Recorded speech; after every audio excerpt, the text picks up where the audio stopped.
Okay, so I have discussed the force on charge q1 due to all other charges in the space, and it follows the Coulomb's law and also comes from the superposition principle. So now I will discuss, the next discussion will be on the electric field. So what is electric field? Electric field. So to start with the discussion, you can say that the electric field is the electric force per unit charge. So we can write that E is a vector, electric field is a vector quantity, is the electric force per unit charge. E is equal to F over Q. So suppose there is a point charge Q in point P. So this is a point P, and here is a point charge Q is there. The point P has the position vector of r vector with respect to some origin O. So if there is a point in point P, there is a charge Q. So if I want to bring some another charge on the point P, so there will be some problem. So I face some difficulties while bring the another charge in this point P. So this concept brings the idea of the electric field. This concept of bringing another charge in point P having charge Q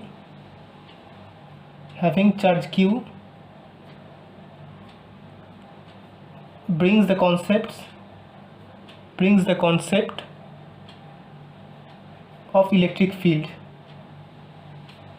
So what is electric field? Suppose a charge that produces the electric field is called the source charge. A charge of capital Q, suppose this is the source charge which produces the electric field, the source charge. So produces everywhere around it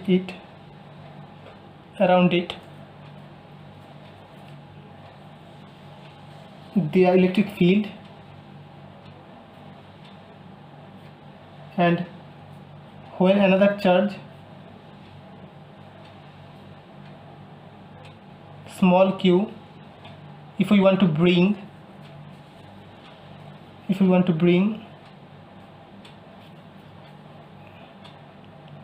in the same position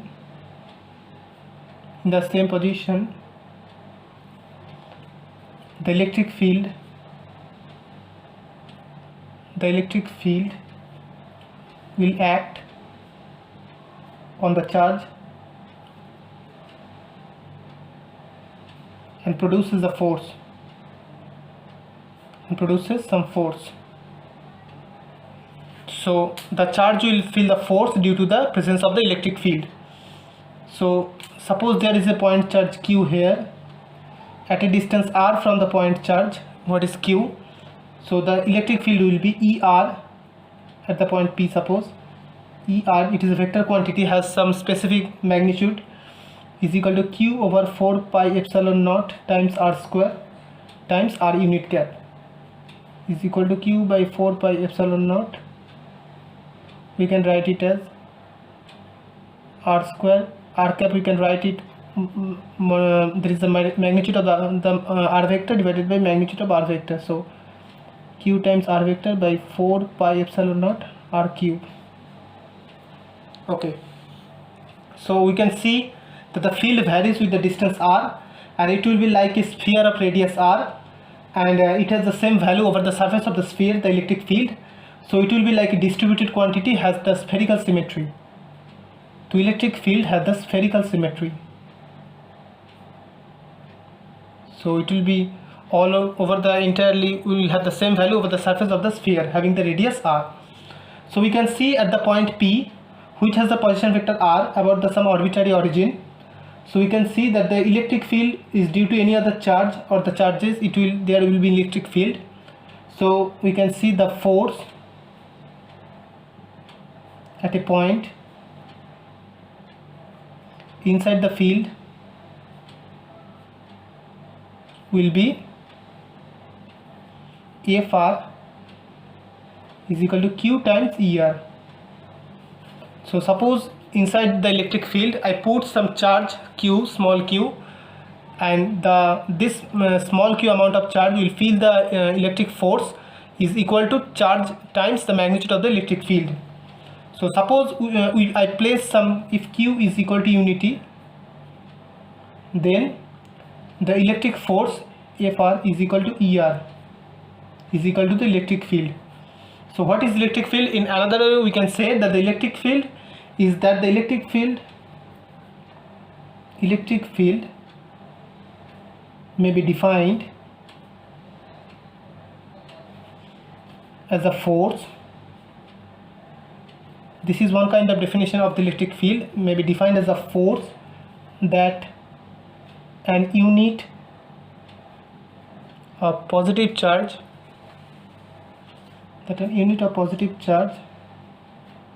would experience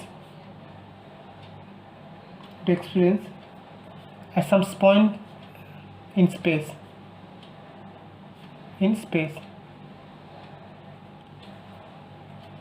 So the charge producing, I have discussed already, the charge producing the field is called the source charge.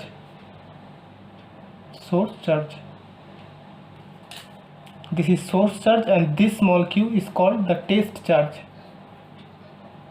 because we need this kind of charge to see how much the electric field is there at that point. So in other scenario we can say, suppose the source charge, the q, is very small. So what happens if we bring the source charge and this test charge in very near vicinity of the source charge? So if the source charge is very small and the test charge is bigger in size, so we can see the symmetry of the electric field can be broke. So we can write that for the electric field spherical symmetry, the test charge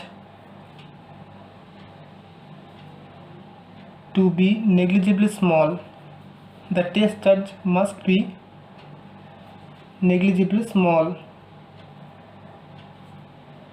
So this brings electric field is equal to limit q approaches to 0, force over charge. And we know that the electric field produces the lines of force, because in the presence of the lines of force, it means that in the where there is electric field, there is lines of force is there. So for positive charge, the lines of force is directed outwards,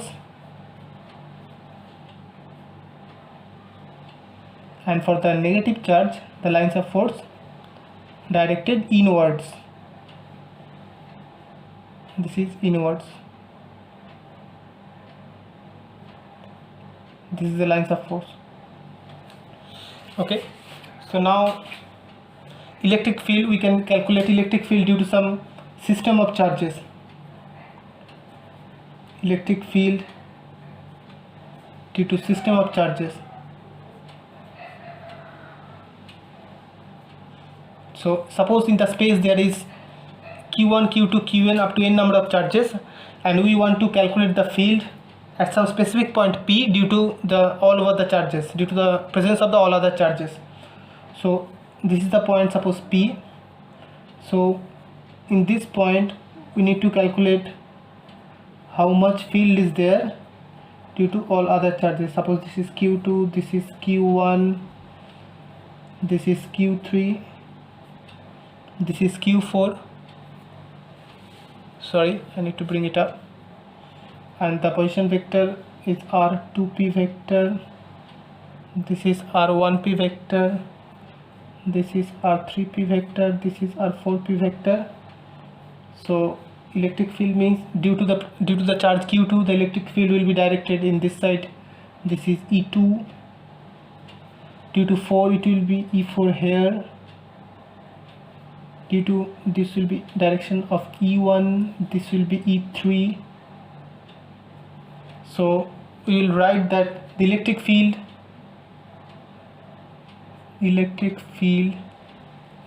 E1 at R, the P vector has the, suppose with respect to this origin, this is the position vector of R at R due to q1 at r1, what will be? u1 vector is equal to 1 by 4 pi epsilon naught q1 by r1p the whole square times r1p cap. Similarly, e2, how much will be? 1 by 4 pi epsilon naught q2 divided by r2p whole square times r2p cap. So similarly, we can find e3, e4, and again from the principle of superposition we can write, from the principle of superposition,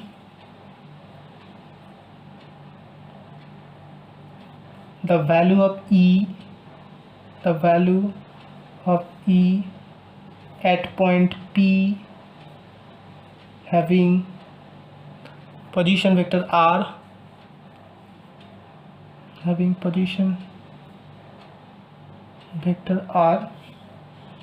so E at point R will be E1R plus E2R plus this is up to the sum of E and R.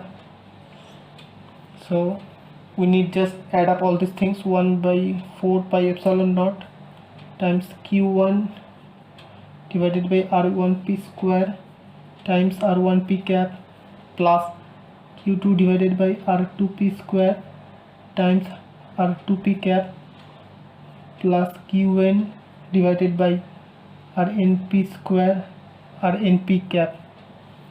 So in summation notation you can write ER